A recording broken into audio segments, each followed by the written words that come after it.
Bicara soal aktivitas transfer Manchester United musim panas ini, situasinya benar-benar bikin kita geleng-geleng kepala karena dinamika skuadnya yang bergerak sangat cepat.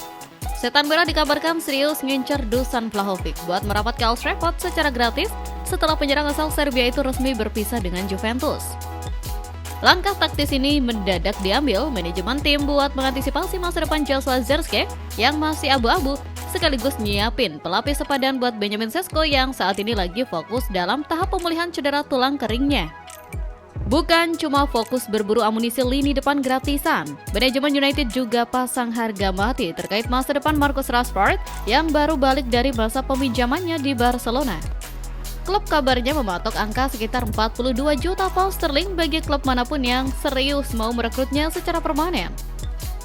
Kebijakan tegas ini sengaja diambil demi merapikan anggaran gaji klub sekaligus ngasih ruang finansial yang sehat buat proyek perombakan lini serang yang jauh lebih segar musim depan.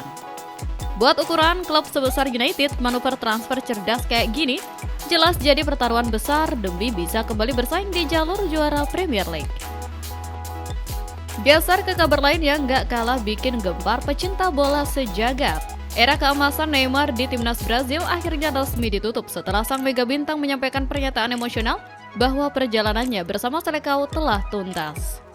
Ia menegaskan sudah memberikan segalanya untuk panji negara, menciptakan sejarah, dan melewati banyak momen berharga sebelum akhirnya memutuskan menyudahi babak luar biasa tersebut. Belum reda rasa haru dari tanah Brazil, kejutan kelas berat langsung datang dari markas Real Madrid. Los Blancos dikabarkan sudah mengambil langkah nyata untuk mendekati gelandang andalan Manchester City, Rodri. Setelah mendapat lampu hijau langsung dari Presiden klub Florentino Perez, Madrid dikabarkan siap melayangkan tawaran masif demi memboyong sang gelandang kelas dunia ke Santiago Bernabeu. Kalau transfer gila ini beneran terwujud, bayangin aja betapa ngerinya lini tengah Los Blancos musim depan.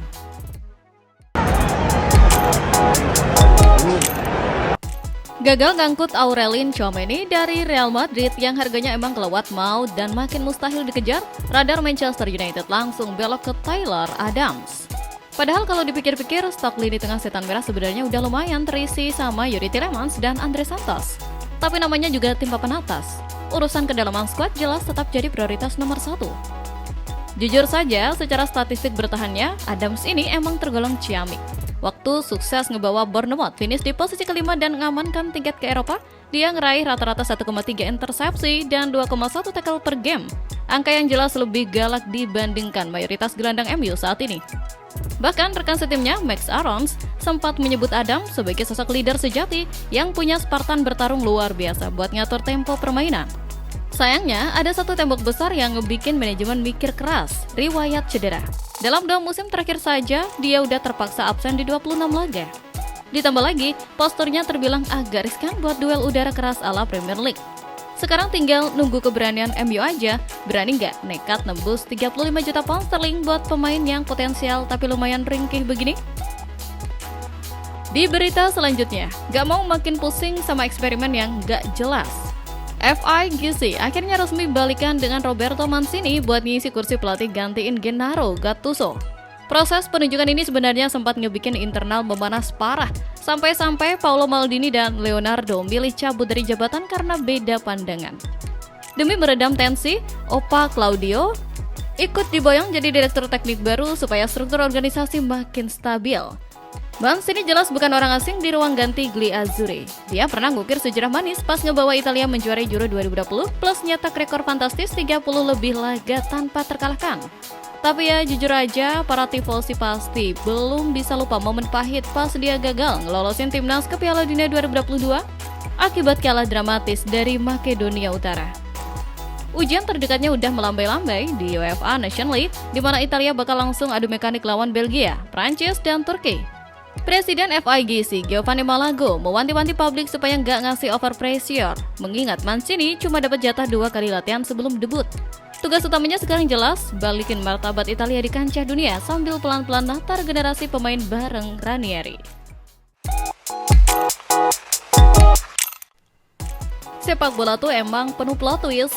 Selain sibuk sama data analitik, kadang ada hilal unik yang susah dijelasin pakai logika. Contohnya ikatan misterius Manchester United sama game Grand Theft Auto.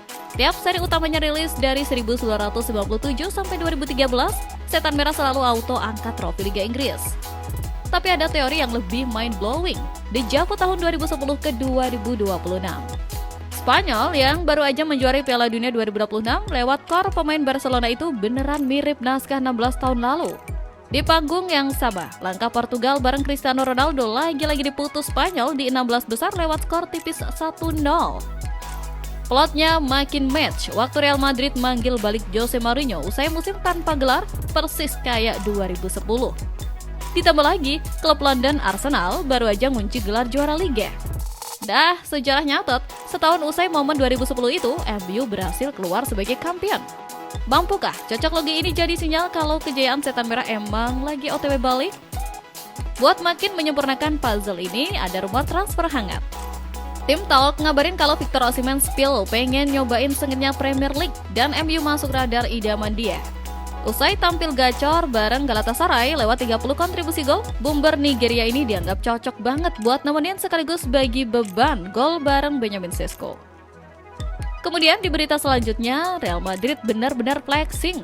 Los Blancos baru aja ngumumin pendapatan fantastis, tembus 1.221 miliar euro tanpa ngandelin jual pemain. Angka ini bikin mereka jadi klub olahraga pertama yang nyentuh rekor segitu, didorong dari cuan renovasi Santiago Bernabeu dan sponsorship. Finansial yang super sehat ini bikin Madrid santai ngeborong pemain kelas atas kayak Ibrahima Konate, Bernardo Silva, Marc Cucurella, sampai Denzel Dumfries.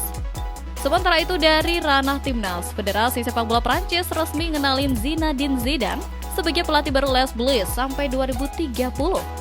Menggantikan posisi Didier Deschamps usai Piala Dunia 2026, sang legenda hidup ini siap memimpin regenerasi skuad Prancis menuju Euro 2028 dan Piala Dunia 2030. Modal pengalaman sama raihan trofi mewah waktu di Madrid jelas bikin fans makin optimis. Bursa transfer musim panas 2026 ini beneran lagi bergejolak parah. Di saat klub lain masih sibuk hitung-hitungan, Florentino Perez dan Real Madrid justru siap memicu revolusi besar.